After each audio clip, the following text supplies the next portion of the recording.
Headline edition, July 8, 1947. The Army Air Forces has announced that a flying disc has been found and is now in the possession of the Army. Army officers say the missile, found sometime last week, has been inspected at Roswell, New Mexico, and sent to Wright Field, Ohio, for further inspection. Today's edition presents a roundup of the latest developments in the finding of a flying disc. Late this afternoon, a bulletin from New Mexico suggested that the widely publicized mystery of the flying saucers may soon be solved. Army Air Force officers reported that one of the strange discs had been found and inspected sometime last week.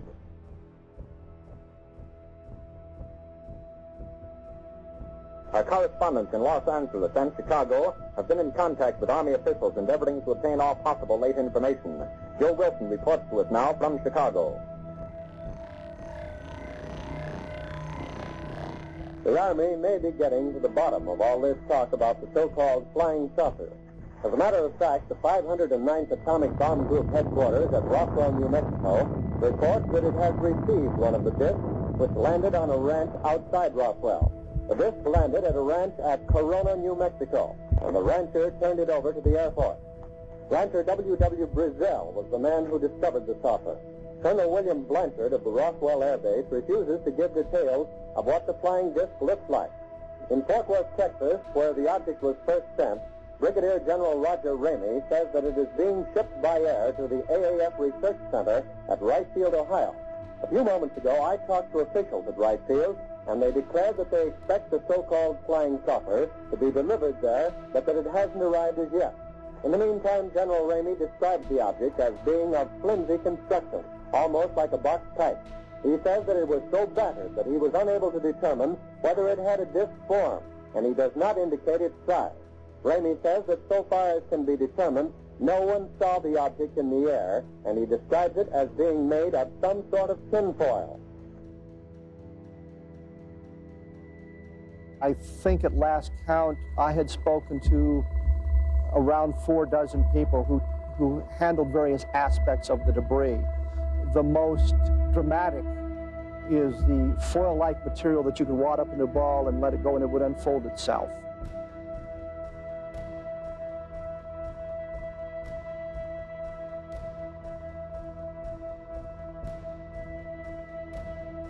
My dad would not have gotten excited over a weather balloon. He was not easily excitable, and this is the most thrilled I'd ever seen him in my life. He thought that was the most fantastic thing in the world.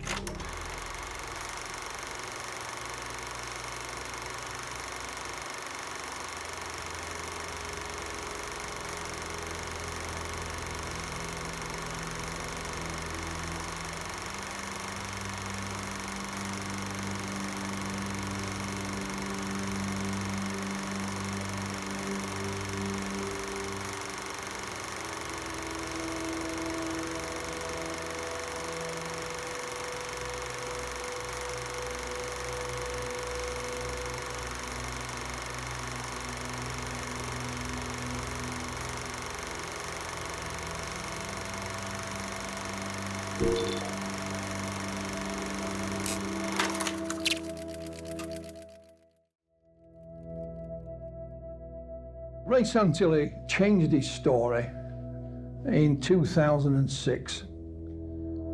Up until then, he said that what you see on the alien autopsy film is 100% genuine. That is it. And he changed his story and said, well, it's not quite true.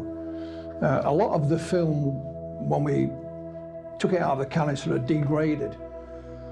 And we were only left with glimpses of it. So what we did, we restored it, in inverted commas.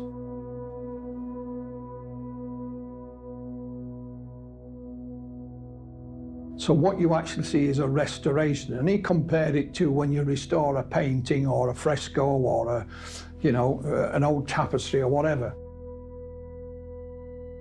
However, why did he make 2 alien autopsy films? Because there are 2. So why would you have to have 2 restorations? If you were restoring the Mona Lisa, you wouldn't do an extra one, would you? Just in case. But he still claims that he did visit a military cameraman back in 1992 while in the United States, and he did show him alien autopsy film, and that his story basically is true, and he's sticking to that. What people don't appreciate is that if you go to any major gallery around the world and you see a Leonardo da Vinci, or you see any of these great works from the 14th, 15th century, a lot of those paintings have been touched up so many times that there's very little on the canvas that actually comes from the original artist, especially the Last Supper, you know, which has been repainted maybe 5 times over the last 400 years. But I don't want to take anything away from the original film. I don't, and the fact that what we did was a restoration of that film. And I still go back to the fact that we put it out there and we asked broadcasters that had so much money, I can't tell you, especially Fox, and say, look, you investigate it, you know, and they spent a fortune investigating it, and they weren't able to debunk the film at all, and over the years, apart from the fact that some people have come out and said they may have been involved, the film still maintains its integrity entirely.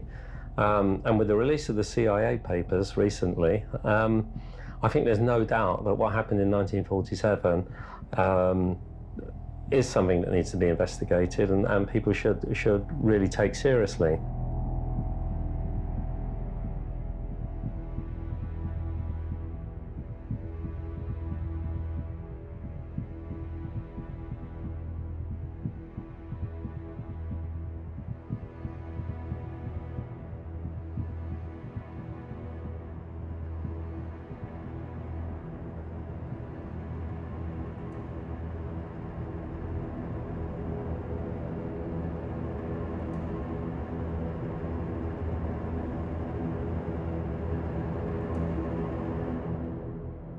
Well, in 2001, when these emails were generated, the alien autopsy film still hadn't been proven to be a hoax.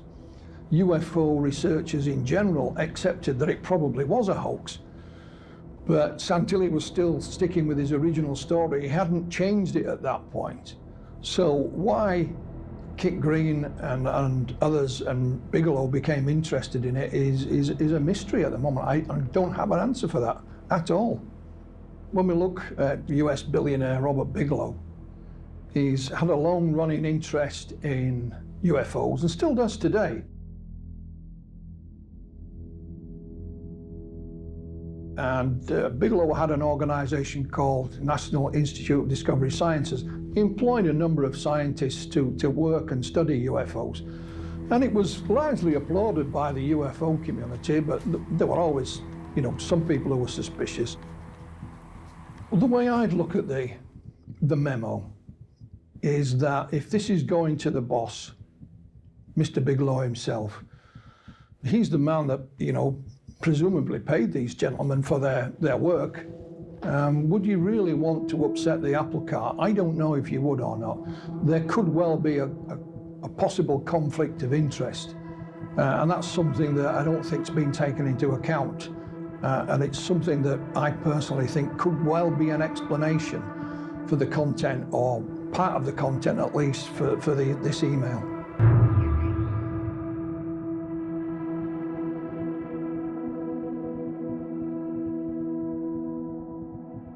When we look at Ray's story today, there are still a number of people who believe that Ray is telling the truth and that the alien autopsy film was real. And Ray said that he was threatened by whoever, mysterious forces. It is true that at one point his offices were burgled, but mysteriously the film wasn't stolen. It was still left behind. So there was a burglary, I believe, at Ray's office. So he's used that to his own benefit to say, you know, wink, wink, nudge, nudge. It wasn't a burglar, it was the powers that be, you know, the men in black. But there is no substance to this story, of course, and you know, people will believe what they want to believe.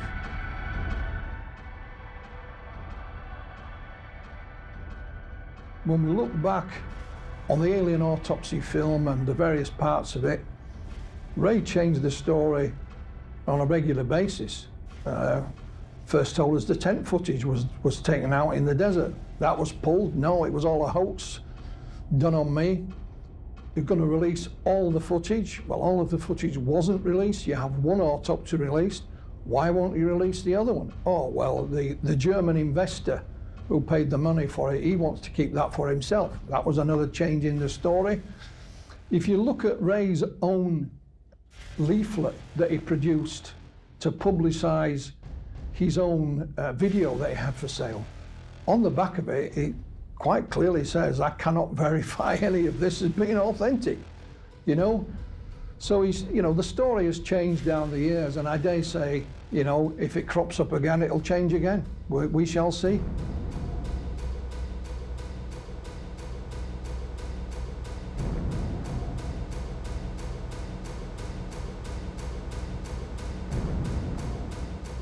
One of the misnomers about Ray Santilli and the alien autopsy film is that he will claim that Kodak verified the age.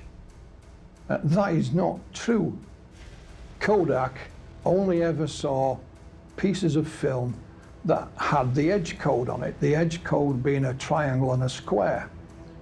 Kodak informed him that that edge code was recycled every 20 years, was used in 1927, 47, or 1967.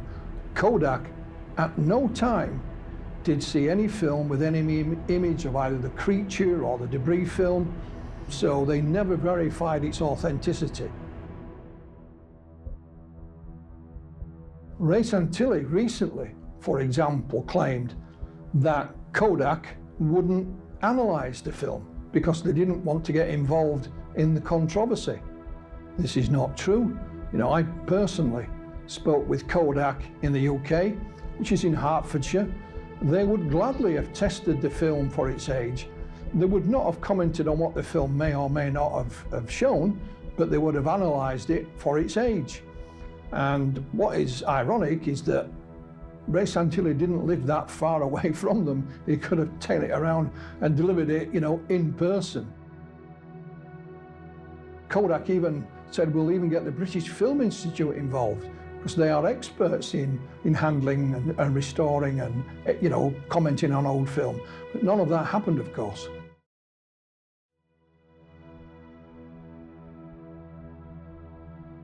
My guess is that this was done by somebody strictly for money. I think eventually it will be shown to be a hoax, but by that time, Santilli will have collected his royalties from the different television companies throughout the world, and he will have made the majority of his sales of videos. When the alien autopsy film came out and people started to label it as a hoax, there was a number of people who were worried that if it was proven to be a hoax, that some people would then assume that the whole Roswell story was a hoax. Well, that never happened. The two were separated right from the very beginning. What it did do, in fact, was raise the interest in Roswell, the Roswell case in general, and UFOs in general. The alien autopsy film, you know, made its way into popular culture. It was featured in the X-Files TV series, The Simpsons, Seinfeld. You can find, you know, recreations of it in museums in Japan. There was one in Blackpool, believe it or not. In the United States, they were even having alien autopsy cakes for Halloween. So it is firmly ingrained in popular culture and has not done any damage to the overall Roswell story at all. If anything, it's helped raise the interest in it. What happened at Roswell in 1947? That's a good question. Even the UFO researchers and the skeptics agree on one thing, that something did crash. Something did come down, something solid, something, you know, that you could pick up and hold in your hands. I was recently speaking to one of the main Roswell researchers. There's a name of Kevin Randall. Kevin has a long military career as a helicopter pilot, and he also has a PhD, but he is one of the leading Roswell researchers.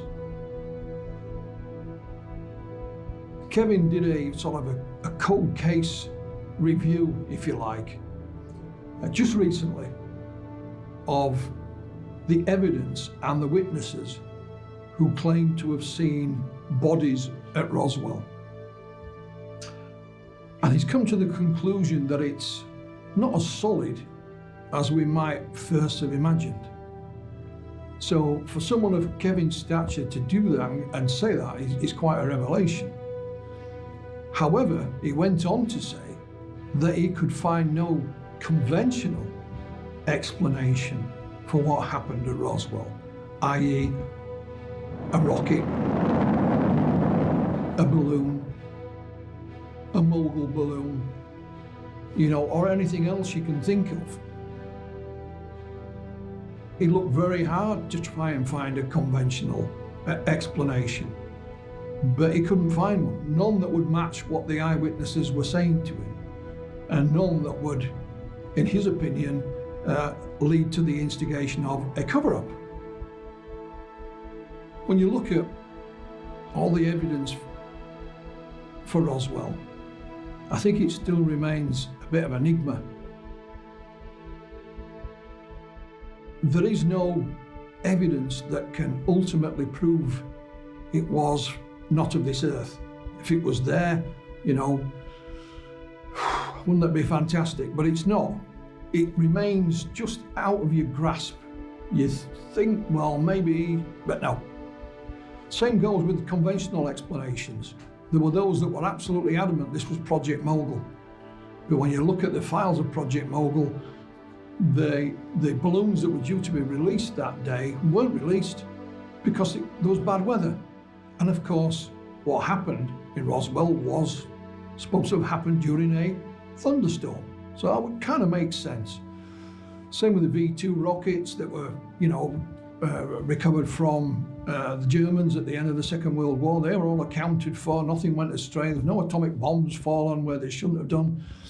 So you can't put your finger on any one thing that will say this is definitely is. What you have to do is just look at the evidence for yourself and reach your own conclusion. And hopefully that someday, somewhere, something will turn up that will finally, say, well, it's that, whatever that may be.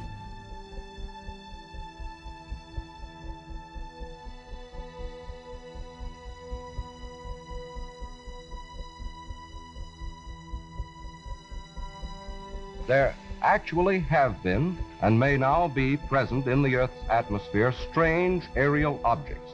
Some are of a geometric order. Others can only be described as brilliant light sources. Their form cannot be determined. So far, science has not been able to explain them satisfactorily as natural phenomena. We've been circling over Washington for more than an hour, passing through the exact points in the sky where strange objects have been seen. As it grows darker, conditions are improving. If during the next half hour there are any reports on these mysterious blips, we're going to head straight for them. Stand by. Hello? This hood supposed to be on here? Well, I identified myself as the director of the National Investigations Committee on Aerial Phenomena, which for 12 years has been carrying on a private research into UFOs with the intention of trying to get the facts and present them to Congress, the press, and the public.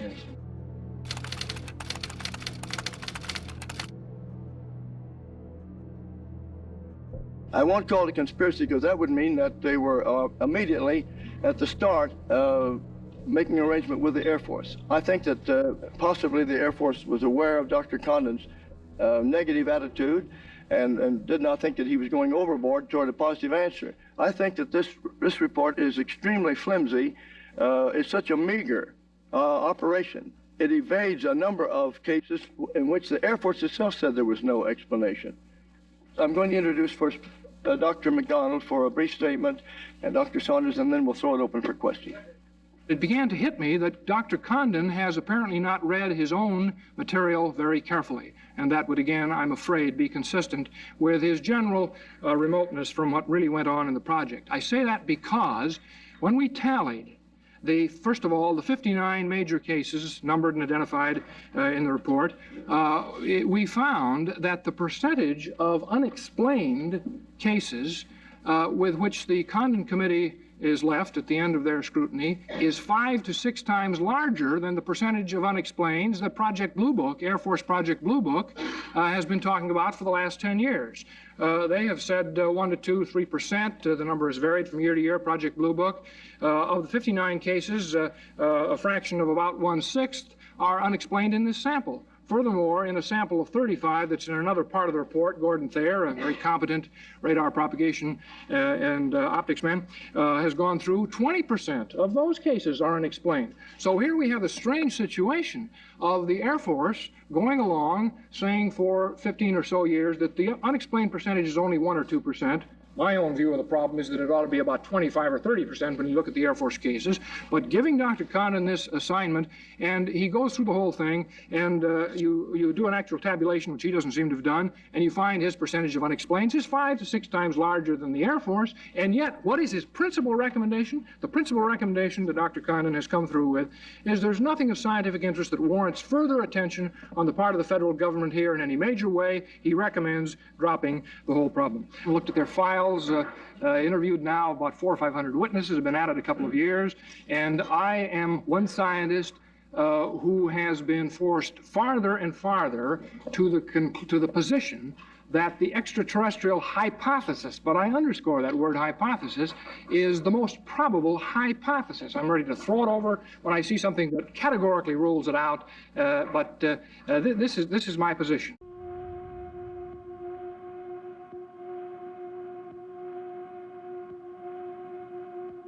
I feel that over a period of time, a couple of years now, that I have been in a position to look at some of the evidence, and certainly I have not seen all of the evidence that might be pertinent.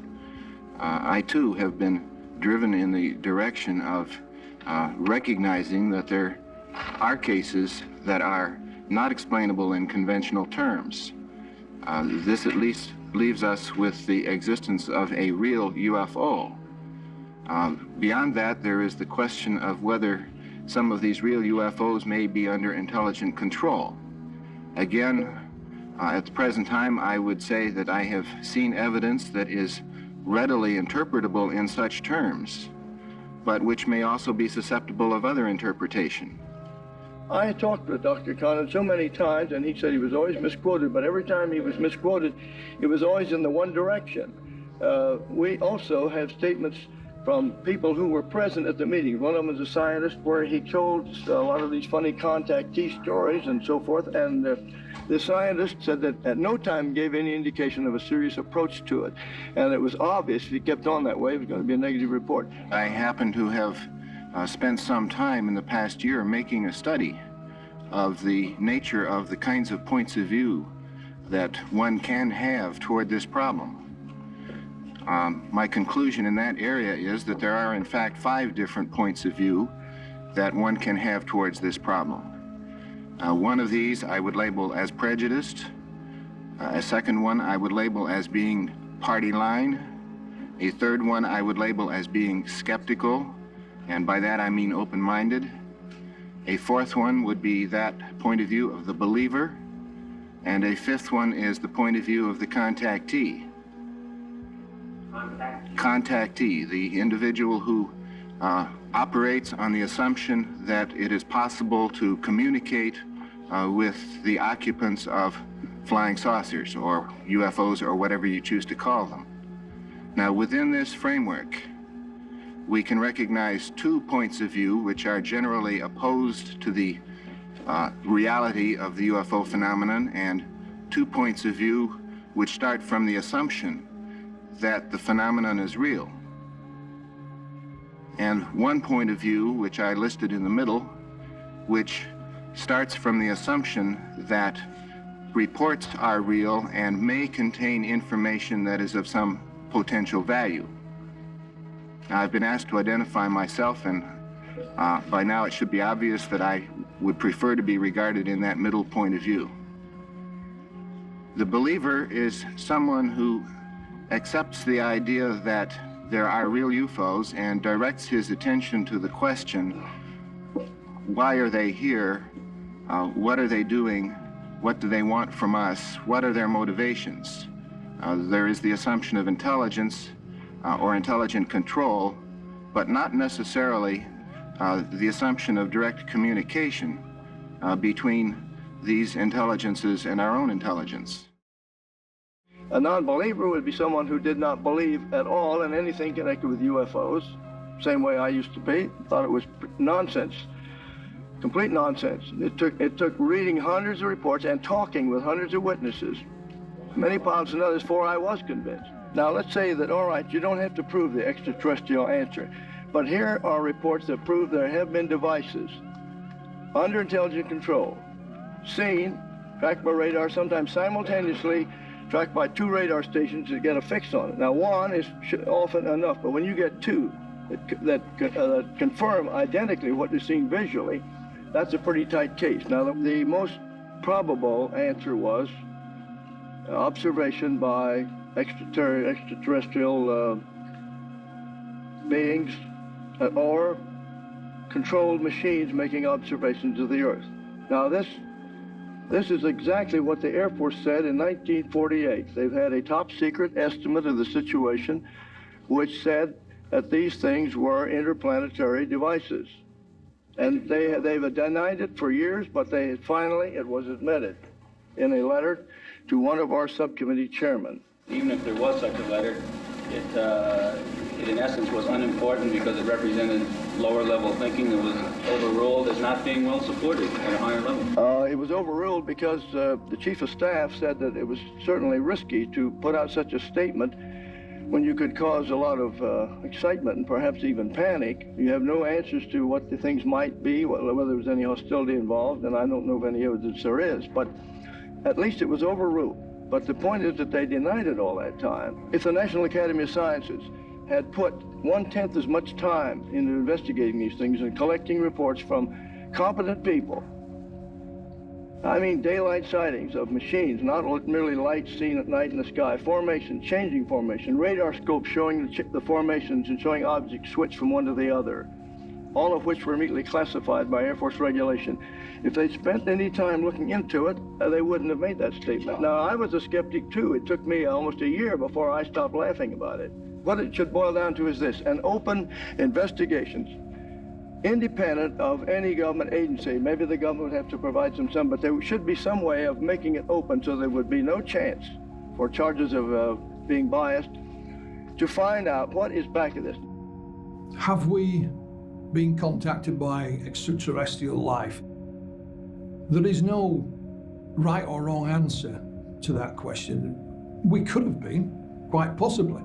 We've talked about Roswell. That could have been, our first contact with extraterrestrial life. It could be that extraterrestrial life is so far in advance of us that it's here all around us that we as a species are just too dumb to recognize it. It could be, as the ancient astronaut theorists proposed, that the Earth was visited millennia ago and that the gods that we've worshipped down the decades, down the millennia, were in fact not gods at all, but they were beings from another star system, chariots of the gods, ancient astronauts. There is no definitive proof for any of these, but it certainly does give you food for thought. The things that floats around UFO research, be it here in the UK or overseas, is, are the governments, the major governments of this world, keeping secrets from us that we have indeed made contact with beings from another world? Well, we know that governments do keep secrets. It's part of what they should do. It is their job to keep certain things secret. In my opinion, I think they keep secrets of UFO sightings. I think we can prove that quite easily. But I personally believe that the governments are not hiding any secrets of alien contact, that in fact one of the reasons they do keep certain UFO events secret is because they are as puzzled and as baffled as the rest of us.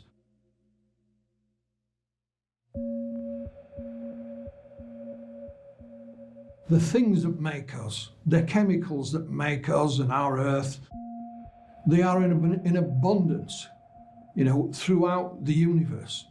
So there is no reason why life shouldn't exist elsewhere. It's probably mathematically impossible for it not to exist.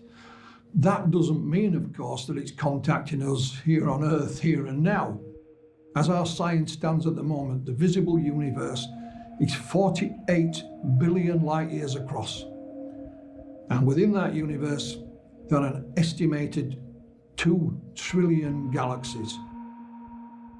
Whether you are a believer, for example, in a deity, a god of some kind, and believe in creation, or whether you believe in Charles Darwin and evolution, whichever way you look at it, for us to be alone here on this planet is an awful waste of space. You know, and I think it's highly improbable that we are the only life in this huge universe. You know, we don't want to know that perhaps it's a rare form of natural phenomena, or that we are having some kind of illusion when we see things. Belief in extraterrestrials is no different, in my opinion, to belief in a God. You know, there's no proof that God exists, but nonetheless, millions of people, if not billions, do believe in a deity of some kind. It is the most fantastic idea, but it's certainly the most popular.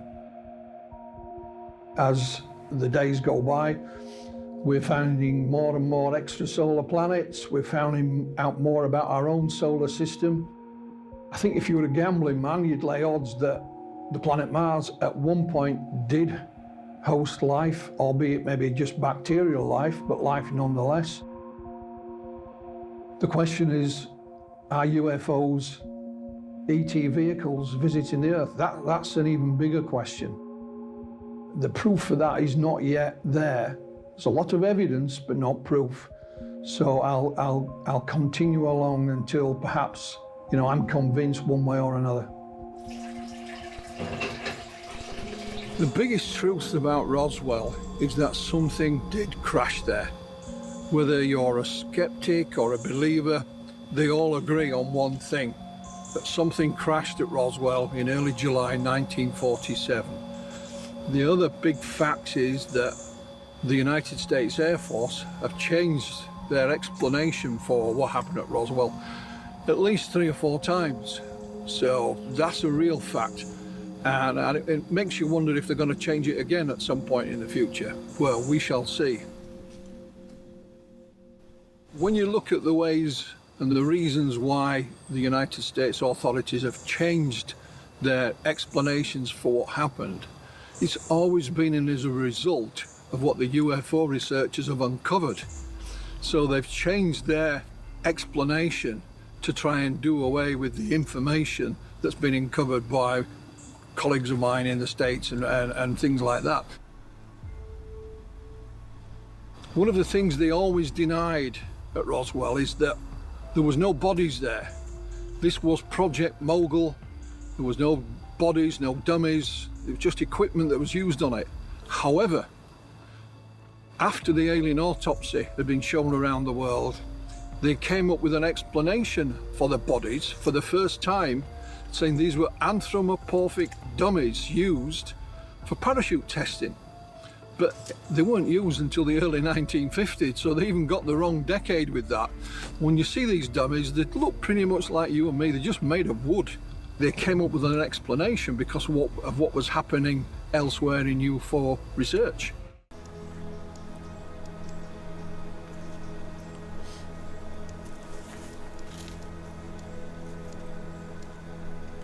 We're just a bunch of warring tribes, aren't we? So if you were flying past, would you really want to call in amongst this mayhem?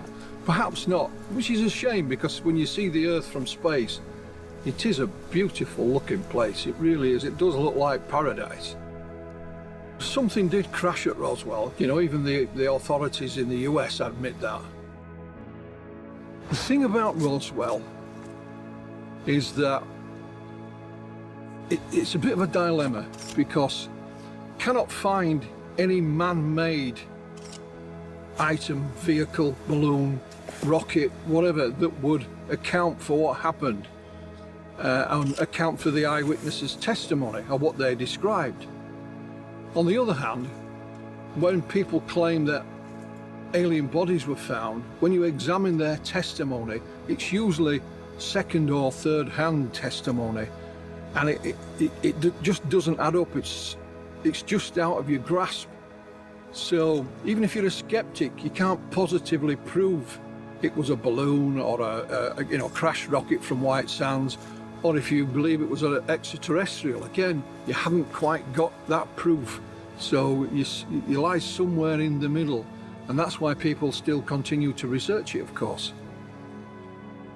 From a skeptical approach, when you look at Roswell, the skeptics have hung their hat on Project Mogul. And they'll even say it was Project Mogul launch number 4, I think. But when you look in the archives for that particular launch, it was cancelled because of the poor weather conditions. So even Project Mogul was just a balloon, or an array of balloons. The only thing that was secret about it was what it was looking for, what it was testing for. The actual equipment that it used wouldn't fool anybody, and Major Marcel, who was the first on site, had not long finished his training in using weather balloons, so he knew what balloons looked like, and he certainly wouldn't have been fooled. There are those that believe that at some point, either the President of the United States or the UN will admit that Roswell was X, Y, or Z. In fact, the only US president to ever mention it in public was Bill Clinton. And it was at a speech he did in Belfast many years ago. And it was in result to some young man writing to him. So he mentioned it in his speech in public. I got a letter from 13-year-old Ryan from Belfast. Now, Ryan, if you're out in the crowd tonight, here's the answer to your question. No. As far as I know, an alien spacecraft did not crash in Roswell, New Mexico in 1947. And Ryan, if the United States Air Force did recover alien bodies, they didn't tell me about it either, and I want to know.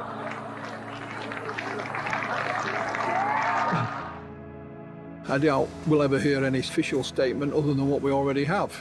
And all the first-hand eyewitnesses to the events have all gone. They've all passed away. So the chances of finding anything new are slimmer than ever, but we never know. We'll keep on looking for that missing link, the Holy Grail, the Rosetta Stone, whatever you want to call it. Maybe it's lying in somebody's filing cabinet somewhere. I'm always hopeful. I'm always positive. Things do turn up, so we remain ever optimistic.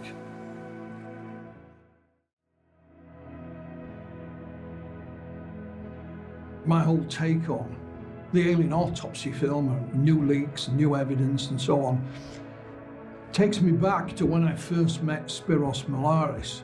Now, Spiros didn't know me from Adam, and I told him there and then that this film will never go away, it will never die.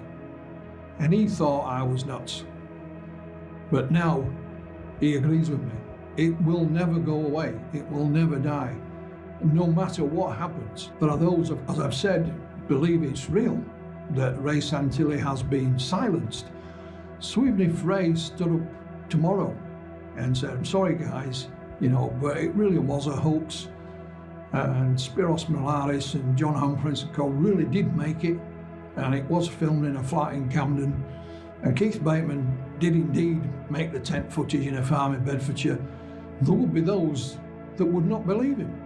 They would say he's been got at, and he's been forced to say this, and it's all disinformation. So that just makes me sigh. It makes me really sad. And it makes me think, why did I bother for those 14 years? One of the reasons why I bothered, that we've not quite mentioned, is that I, at one point, was called Ray Santilli's accomplice. So it became a personal matter for me. On a personal basis, I'm more than happy that eventually I did indeed get to the bottom of it as I sat one day and told Ray Santilli I would, and told him to his face, and he just smiled and said, okay. So, you know, I can be quite pleased with myself that I did get to the bottom of it. It just took me a lot longer than I expected.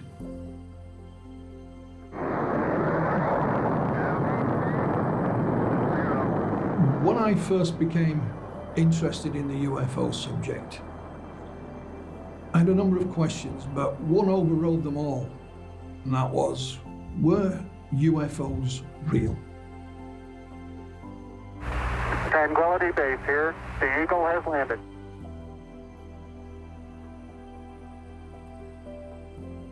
A simple enough question, one you would have thought could be answered in no time at all. How naive was I?